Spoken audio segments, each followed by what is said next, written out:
Hello, I am your host, Dr. Jack Braha, and welcome to the show.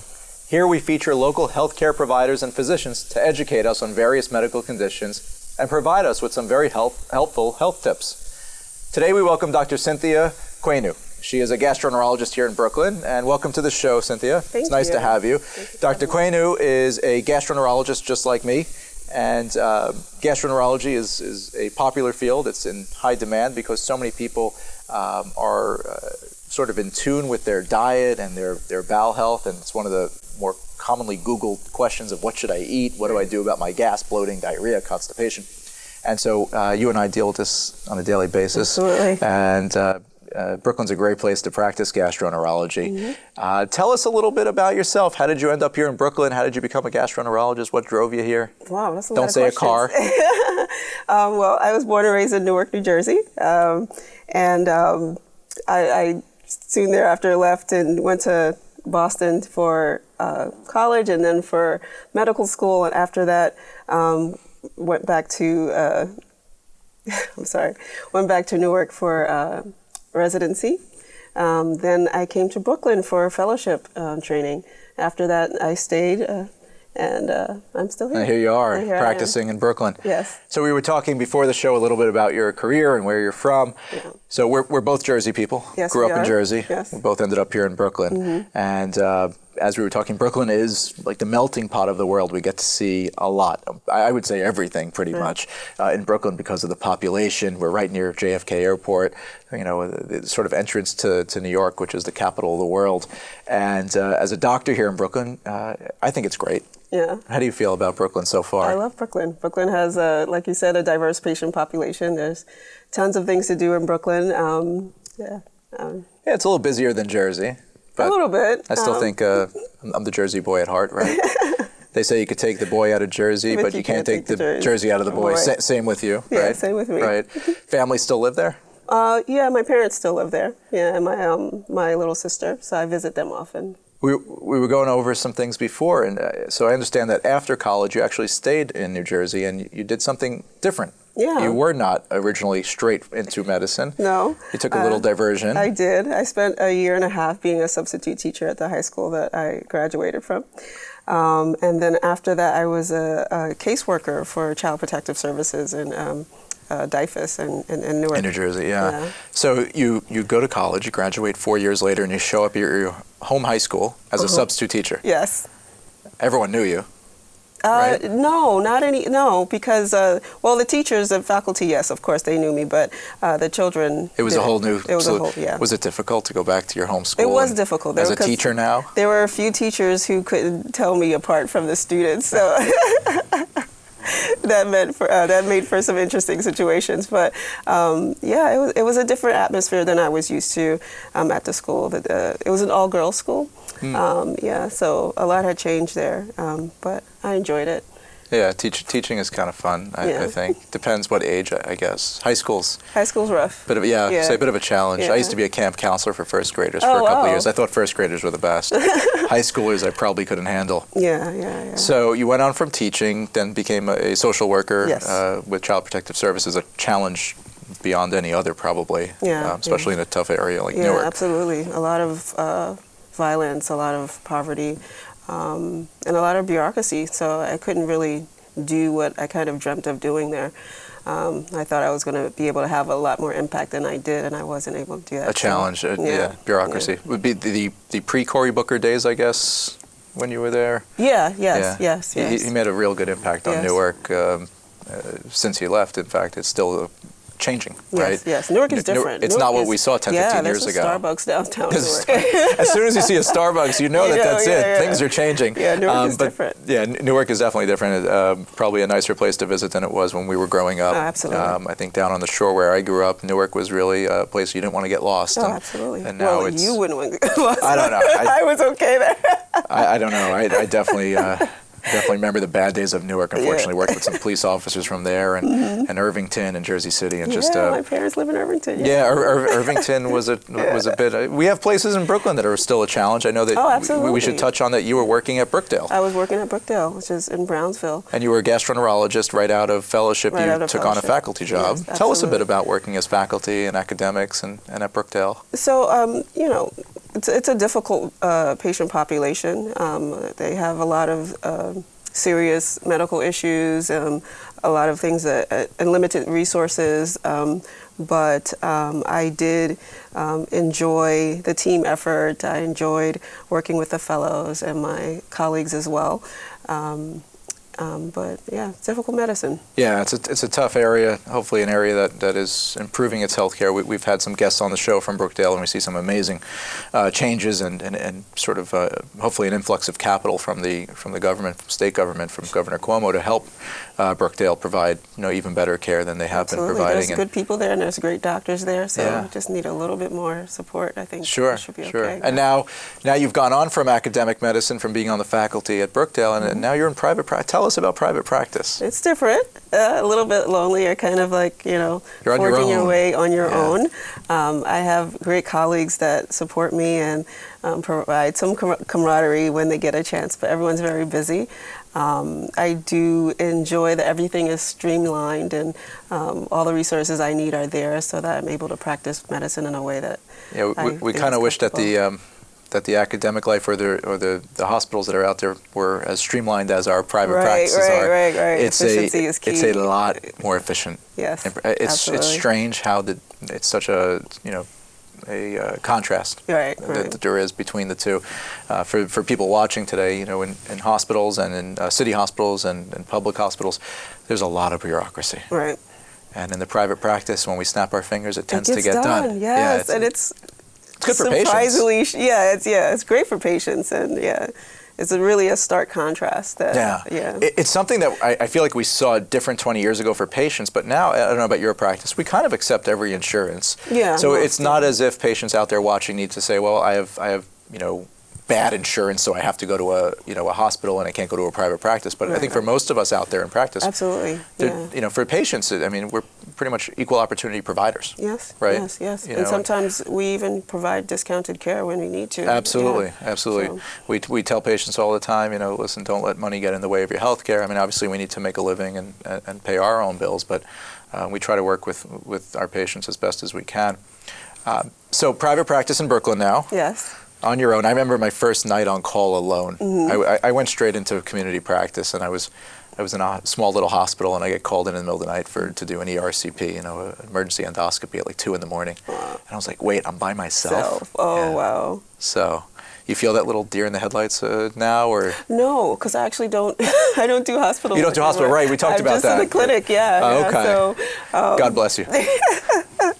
I had to make some changes for the sake of lifestyle and it is. my family. Private practice compared to academic medicine or hospital medicine for our viewers is very different. Yeah. Hospital medicine, there's a lot of being on call. Yes. Emergencies. Obviously, the people that need to be brought in by ambulance to see us are probably sicker than the folks that walked into our practice. Right. That's true. Private practice tends to be a lot of preventative medicine, people that are healthy, looking to stay healthy, as opposed to, what we were doing in the hospital. Vomiting blood. Vomiting blood. Not a good thing. For our viewers today watching, if there's anyone vomiting blood near you, please stop watching and go to a hospital. Let's talk about a couple areas of gastro, that we both probably take care of and try to help educate our viewers on. Colon cancer screening. Yes. Right? Big problem. Yes. We want to get more people screened. Yes, absolutely. Any difference that you're seeing between working in academics and private practice with colon cancer screening? Oh, absolutely. In private practice, I find it's not such a difficult conversation to convince someone to do their screening. I've only had one person say no, and I've been working for about 2 months now. That's pretty good. Yeah. In the hospitals, it's difficult because you're dealing with patients that have a lot of other issues too, and even safety of endoscopy is something to be considered. Right. So for our viewers out there, colon cancer is common. Yes. The it's second leading cause of cancer death, right? Yes, in the United States. It's a problem in New York City. Yes, it is. And we are supposed to start screening the guidelines from the government had said 50 for many years, and for African Americans at age 45. Yes. And now the societies have sort of taken a step back and said maybe we should start checking everyone at 45. Yeah. And there are a couple of options. There's colonoscopy, which is really the only test where we can prevent colon cancer by removing the polyps. Right. The other test can basically tell us if we have cancer or maybe a larger polyp. Right. So, I tend to do colonoscopies on anyone who's willing to undergo. There are alternatives. But colonoscopy is the gold standard. To me, it's, do you want to remove the little polyp when it's a little polyp, or do you want to wait for it to... cancer? Right, exactly, right. exactly. And so not to discourage anyone to do a stool test or one of the CAT scans out there, but that is, as gastroenterologists, if you were going to recommend to your mom or dad or me to my family, it would always be a colonoscopy. Without a doubt, yeah. So colonoscopies are sort of like our bread and butter. Absolutely. Yeah. It's my favorite part of the job. Nothing like finding a polyp, right? And then zapping or it. lifting it. Right. And it's nice and juicy, and they put the wire around it. You get the wire around it, you burn it out, instant gratification. So for the patients who are sleeping during this exam, it's a painless exam. You don't see the smile on our faces when we find a real nice polyp and we say, bingo, we got you. Cancer stopped in its tracks. So you're doing a lot of colon cancer screening, I'm sure. Right. And part of my interest is actually healthcare disparities, and the disparity with colon cancer, advanced colon cancers, and colon cancer death in Black men and women as compared to all other Right, because we groups. Find more advanced polyps in the Black population. Absolutely. And so we really want to encourage our viewers watching today to go see a gastroenterologist. Absolutely. Talk about colon cancer screening, especially for age 45 or higher. Even if you've waited a couple of years, there's no late fee. No. We'll see you anyway, even if you're 70 and you haven't had a colonoscopy ever. We're here for you because it's never too late to remove a polyp, because we are living longer these days, and taking a polyp out can help prolong our life and prevent colon cancer. So what else do you see a lot of in the community now? What are the most common complaints that you're seeing? IBS, irritable bowel syndrome. Yes. It comes in a few flavors, right? Yes, IBS with constipation, IBS with diarrhea, a lot of bloating. The dreaded mixed patient, right? Or the mixed patient. I've got both diarrhea and constipation. What do I do? Fiber. Right. Good luck. It is a challenge. I would say that about 30-40% of the people I see in my office are irritable bowel syndrome. It's a challenge because it's so life-altering to be on a subway and say, oh my God, I have to run to the bathroom. And of course, it's at the same time that they say that there's a delay for signaling or something. And then the constipated patient, the poor patient who sits home waiting for a bowel movement and misses the whole day. So you see a lot of that. I see a lot of that, yeah. And what's frustrating sometimes is convincing the patient that you're okay, we just need to kind of deal with your symptoms, I think it's tough for a patient to hear, it's just irritable bowel syndrome, because that word just makes them sort of feel like we don't care really to some degree, which we really do. Yes. It's just for us, it's just for us a relief that, hey, this is not going to cause cancer. It's not going to kill you. It just may make you miserable, but we can deal with that, And I think Brooklyn sparks up IBS. I think it's like irritable Brooklyn syndrome. You can't find a parking spot. It's too expensive. Maybe. Food's expensive. Stuck in traffic, and your belly starts to ache you. But there are, for our viewers out there are options out there to treat, and you're treating them. Yes. Yeah, it's a challenge, but we get it done. We get it done. Heartburn, reflux, you see a lot of that? Yeah, that too, Yeah, I see that also quite a bit. I don't see as much. I see a lot of Crohn's disease, actually, in my practice. In Brooklyn we do, sure. Inflammatory bowel is quite common.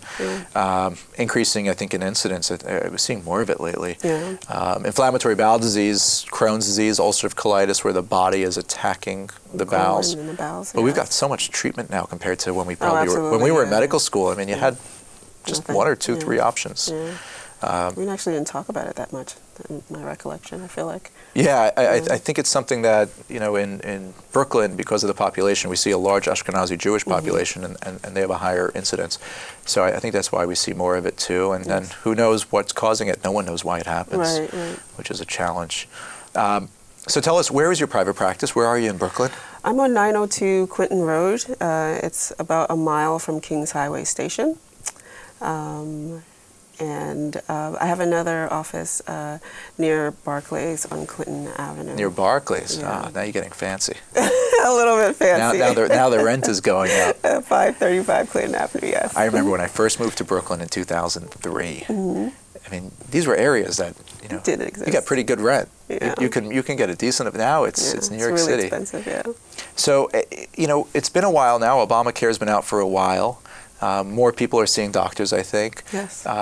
We have, I don't want to say we have more business, but we have more patients to take care of because of easier access to care. What challenges do you still see? Because we talked about disparities and your interest in that. What are the challenges here in Brooklyn or, even across the country that you see in providing good care or good gastro care?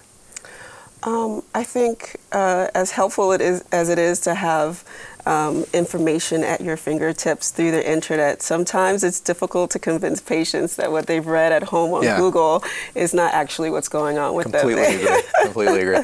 Yeah, if you asked me this question when I first went into practice, or maybe a little bit before, I think access to care was difficult. Now, I mean, you got to try not to have access to care. Right. You may have high deductibles. Right. Now we're in the information overload stage. Yes, absolutely. It is. Patients come in with a stack full of papers, convinced that an herb is the right choice. Right. And then they have an expectation that you're going to do X, Y, and Z for them because that's what the internet says, and you don't necessarily agree. So it's always. Do you have that mug in your office where it says your Google search does not replace my medical degree? Oh, I need that. Yeah, it's a great mug someone once bought for me. The internet's great. I think it creates, as Mr. Sims, the famous Mr. Sims, do you remember Sims? The clothing store in New York, an educated consumer is our best consumer. Right. Cy Sims, that's what he used to say.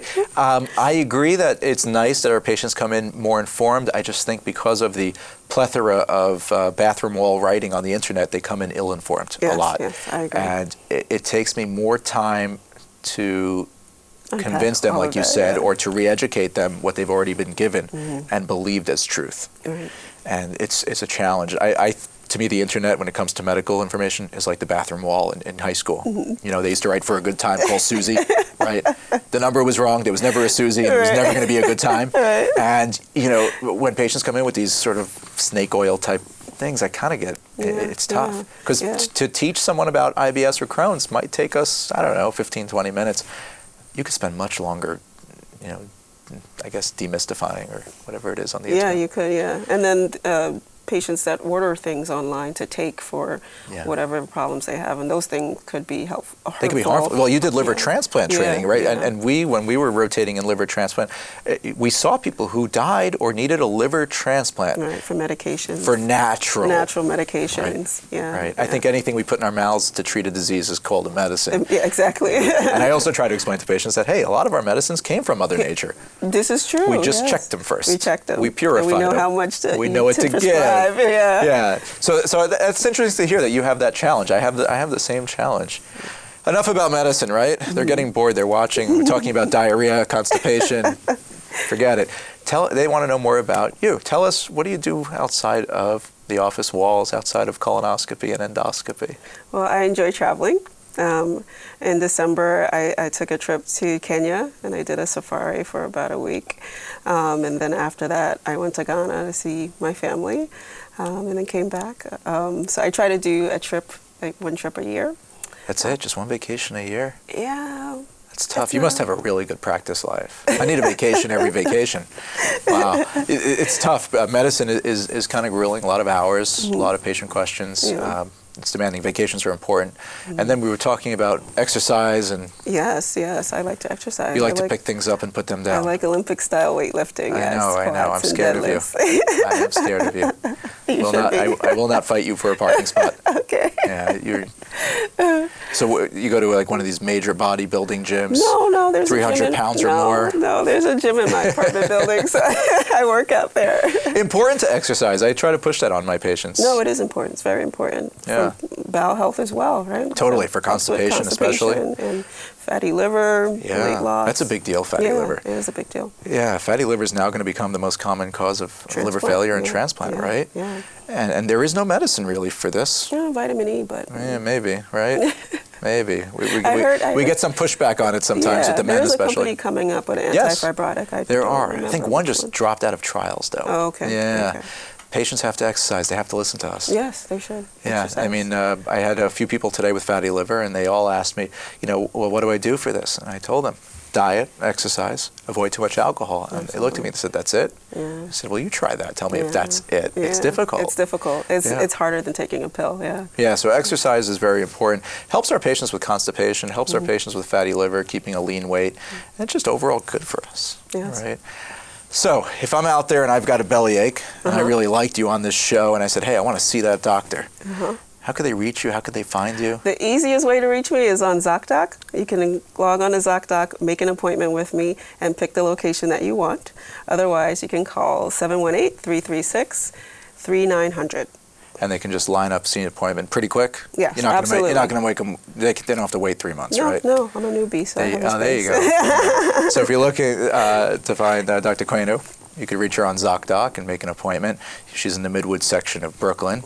She's a now Brooklynite, I guess. You've moved here and practiced here, trained here. You ever have the urge to go back to Jersey? No. No, really? No. What's wrong?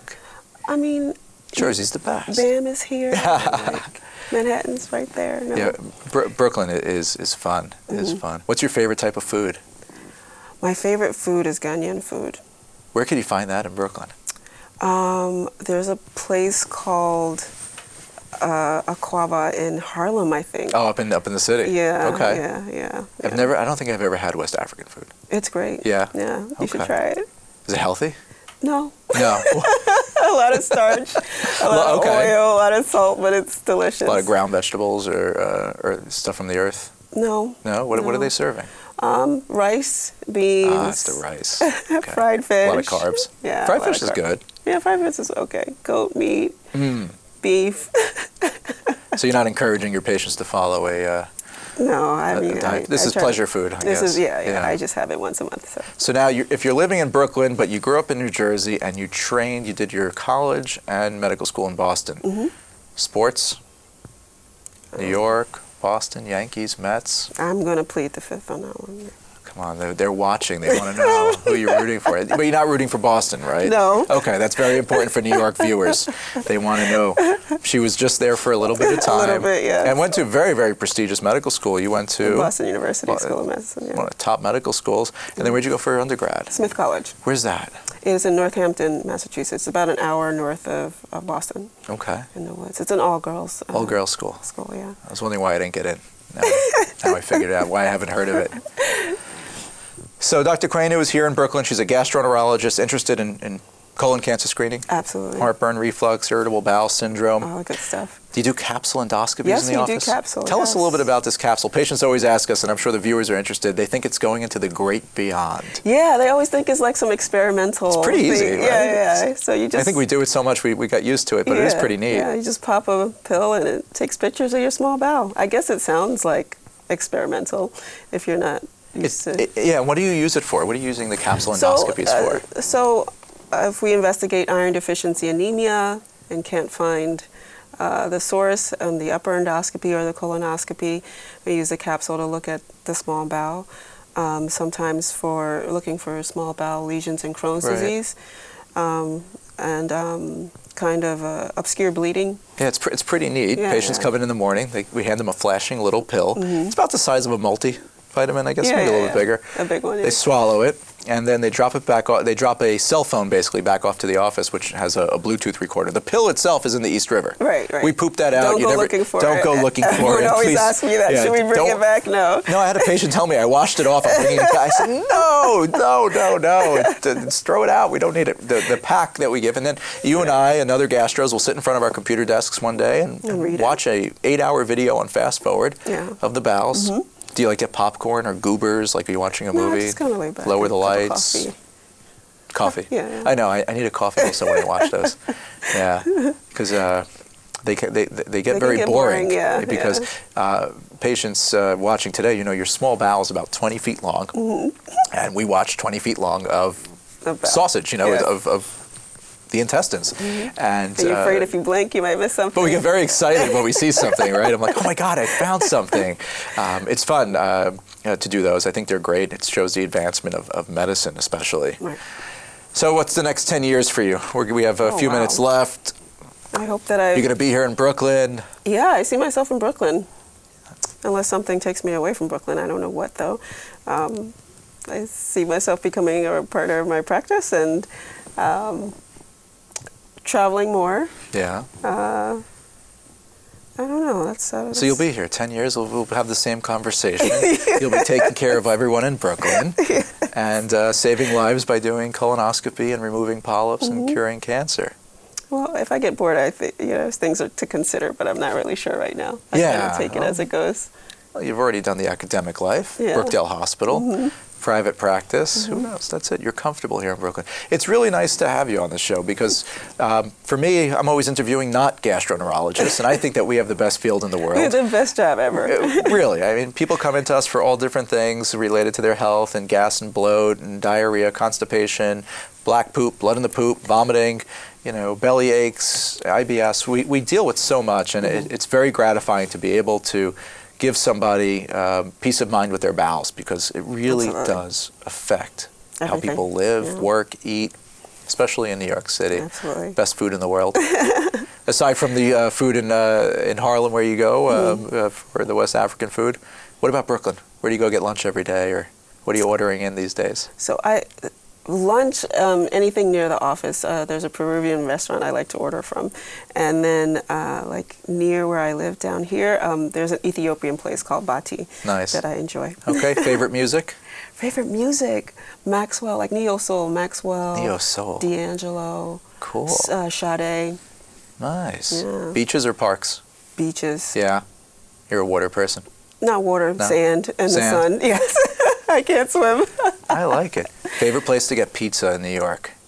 Oh my God, there's some place near Sloan, Patsy's. On the east side? Yes. Yeah, sure. Yes. Well, listen, I think everyone learned a lot about you today. They're going to love you. Welcome to private practice, and thank you for coming and staying in Brooklyn with us. And I look forward to working with you and having you back on the show sometime. All right. Thank you for having me. It's really an honor to have you on today. Thank you. Thank you for your interest in our show. I invite you to visit our website at Zurmed, ZURMED.com, and check out our tools and connect with us on social media. You can also call us at 718-510-2103. I'm Dr. Braha, and from all of us here on the show, thank you for watching and stay healthy.